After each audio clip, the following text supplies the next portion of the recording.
మోహము చెందడు. ఈ రెండు విషయాల గురించి 2వ అధ్యాయంలో అర్జునుడికి ఇలా చెప్పారు. దేహినోస్మిన్ యథా దేహే కౌమారం యవ్వనం జరా తతద్దేహాంతర ప్రాప్తే ధీరస్తత్రను ముహ్యతి. దీనికి అర్థం ఏమిటో మీకు తెలుసా?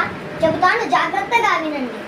దేహదారి ఈ దేహంలో బాల్యం నుండి యవ్వనానికి, దాని నుండి ముదుసలితనానికి క్రమంగా వెళుతున్నట్లే మరణము తర్వాత వేరొక దేహంలోకి వెళుతాడు. అటువంటి మార్పుచే ధీరుడు మోహము చెందడు. చూసా, నహి జ్ఞానేన సదృశం పవిత్రమిన విద్యతే తత్స్వయం యోగ సంసిద్ధ కాలేనాత్మని విందతి. దీనికి అర్థమేమిటో మీకు తెలుసా? చెబుతాను, జాగ్రత్తగా వినండి. ఈ ప్రపంచంలో దివ్య జ్ఞానము అంతగా ఉదాత్తమైనది, విశుద్ధమైనది వేరొక్కటి లేదు. అట్టి జ్ఞానము సకల యోగముల పక్వఫలము. భక్తి యోగ సాధనలో సిద్ధిని పొందిన వ్యక్తి ఆ జ్ఞానమును కాలక్రమంలో తనలోనే అనుభవిస్తారు.